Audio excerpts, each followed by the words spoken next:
Hey. My name is Natasha Yunen, and today I'm going to talk to you about ways in which we can sustain the magazine industry.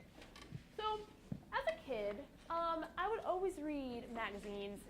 It was my way of getting information. I would learn pop culture. This is my way of learning how to dress, and what was hot and what was not. So I'm sure many of you have seen this movie, and if you haven't, it is a movie starring Meryl Streep and Anne Hathaway. It's about a high fashion magazine in which it's a very fast-paced, high-income workplace. And so when I was younger, I used to think, I want to be Meryl Streep when I'm older. I want to work in this fast-paced magazine workplace, and this seemed like a relatively attainable career choice. But as I got older, my heart was broken. I realized magazines are fading away. I thought, hey, no more Ebony magazine? I can't read no more Ebony magazine. So because of this, because of my broken heart, I began to research ways in which we can sustain this industry. And a part of that is asking the question, why is the magazine industry declining? So, two reasons. So the first reason, the advancement of technology. I'm sure all of you in here have a cell phone. Am I right? Raise your hand in here if you have a cell phone. Okay, that's 200% of you. And the accessibility of having these devices. So people don't have to go to a store in order to get their information, whereas they can get their information they continuously have information at their tips ready at all times. So the advancement of technology and accessibility to get that is the reason why the decline of the magazine industry has happened. What did I do? I didn't do that. Hold on.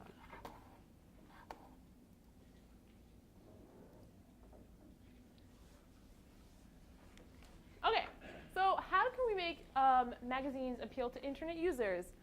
Hit the lights, Finnegan. All right. I'm sure many of you guys watch Harry Potter, favorite movie. Not Prisoner of Azkaban, though, the first one.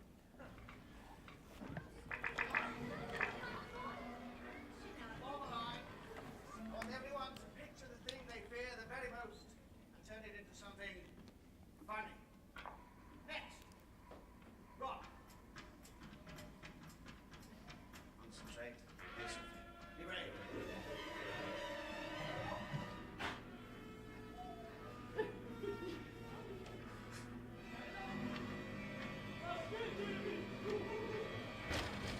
Wander the ready, Ron. Wander the ready. Ridiculous.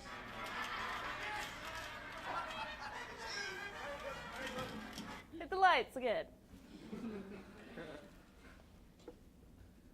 Oh, could we turn back the lights? Sorry.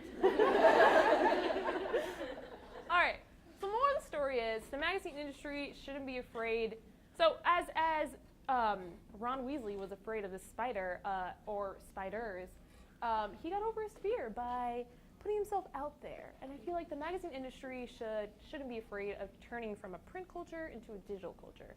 So because of my curiosity, I was curious to know if switching from this print culture to the digital culture was a good or bad thing. So I interviewed Alana Kumbier. She is a librarian and magazine specialist from Hampshire College. And she said that magazines were the Instagram, the Twitter, the Instagram of their own time. And it was people's way of sharing opinions, ideas, facts. And if the magazine industry does want to last, we're going to have to switch to this digital platform. And so that led me to research some more. I researched a couple different platforms. There's Issue Mag, Jew-Mag. I ended up using Jew-Mag to create my own magazine as my fieldwork for capstones. And I found that there were a couple great things about it. So you can embed multimedia into a digital platform and audio. This allows you to be more interactive with your audience, your internet audience. And so I thought that was a lot better than a print copy because you're able to be interactive with your audience, but also it is accessible to people in Japan and Canada, somewhere where they can't buy my magazine in print copy. And then I decided to do a print copy. So I created Age of Adolescence. This magazine here, it's selling for $5 if you want to buy one afterwards. So I printed some graphics, thanks Tom Donnellan. It's very, very, very, very expensive to do a print copy. This cost roughly $6 to print, just one.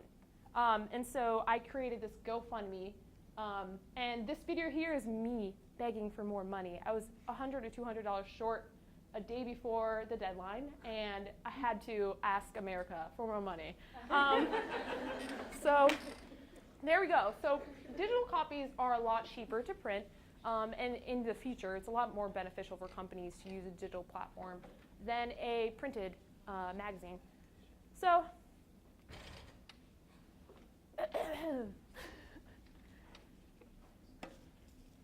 all right, so since we're switching from this print culture to digital culture, we have to ask ourselves about the experience.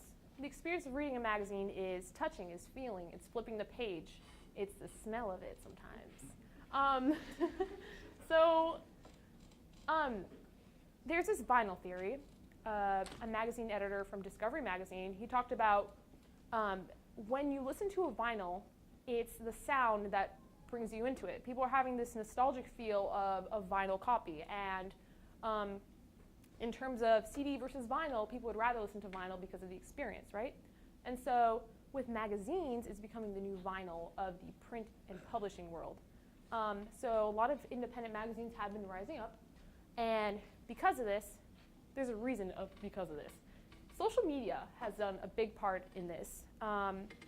New magazine companies have planted themselves into Instagrams, Facebooks, Twitters.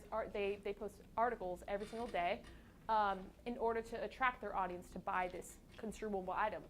So my model that I created to sustain magazine industries, theoretically, because who knows how long this will last, is to, one, let me rewind a little bit. So I'll tell you about this little promotional thing that National Geographic did via their own Instagram. It was a contest in which people would take photos, landscape photos, and people would hashtag Emirates View from Above. And so this contest, if you won, you would be able to go on their website and have featured photos, and you would get paid for it. This one contest allowed 6% revenue in just 1 year, which is $7 million just for National Geographic, just for this one contest, which was free for them to post. So by just doing these little promotions, magazine companies can just get more revenue and more revenue. So you can get revenue through your digital plant-based stuff more so than your print copies. So that leads me to say that, one, supply and demand. You're going to have to cut down a lot on print copy in order for it to appeal to more people. And number two, use social media in order to appeal to your internet users in order to buy this. And number three, don't be afraid to use your digital platforms in order to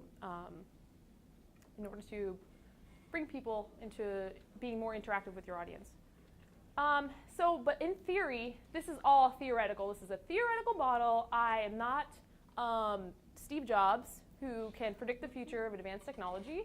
So as technology advances and social media changes and where we get our information changes, the magazine industry may or may not have a future in that. And if there's a way to channel that same experience of flipping a page or reading a magazine or interacting with your audience through print copy, if I can shift that experience of that vinyl entity, that's what I'm going to be researching probably throughout my next years. And if Meryl Streep says, hey, no more magazines, I'm just going to have to deal with it. So this is my capstone's presentation. Please buy a copy of my magazine. And this is where you can find all of my research and websites. And my Twitter feed is really good. I tweet a lot about Kanye. I love him. So follow me on Twitter too. It's great. Thank you guys.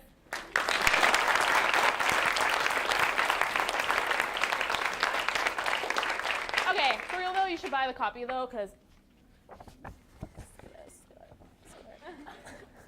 All right, thank you guys.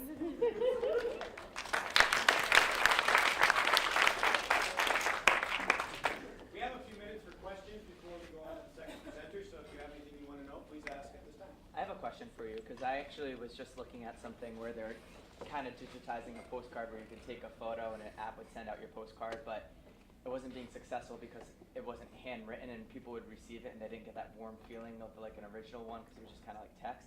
So that made me think to ask you, what elements do you think that people are familiar with now with a magazine would be important to make sure are still implemented as they become more digitized?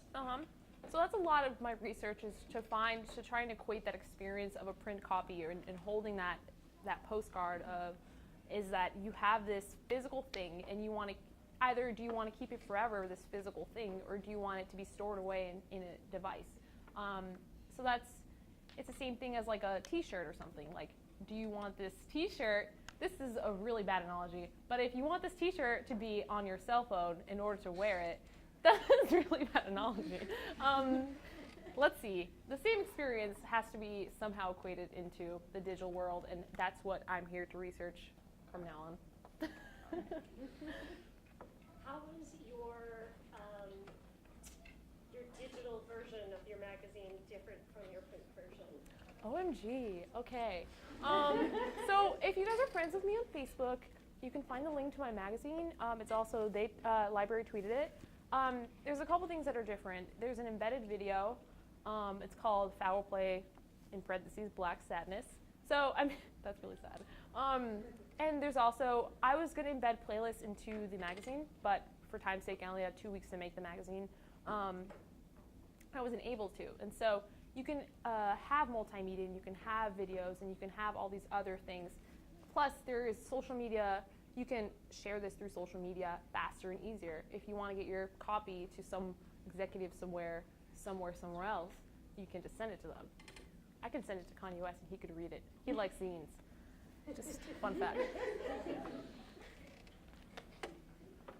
kind of stuff is in your magazine? The one that you made, like the physical and the internet copy, and like, does it have a theme or is it just like stuff you read? Fun fact, again. This magazine, I tried to make the theme of it kind of digital. So obviously our generation is becoming more digital. So I tried to make the photos seem kind of digitized and like it's like a different medium in which to express that we are now in a digital world. So, okay, don't look at the really inappropriate ones, but let's see. Could you repeat your question? Kind of forgot. Just like, how did you choose what to put in it? Is there like a specific theme? Yeah. So I thought since we're coming to the end of our teenage and high school lives, I thought that this was a perfect tie to the end of the school year. It's more of a proof of concept than anything, but I think that I've been so involved and we've been so involved and distracted by the internet, but I feel like I've missed out on a lot of things because of like I'd rather listen to music at home or I'd rather be on social media posting about myself or like and I think that it's me realizing or maybe all of us realizing like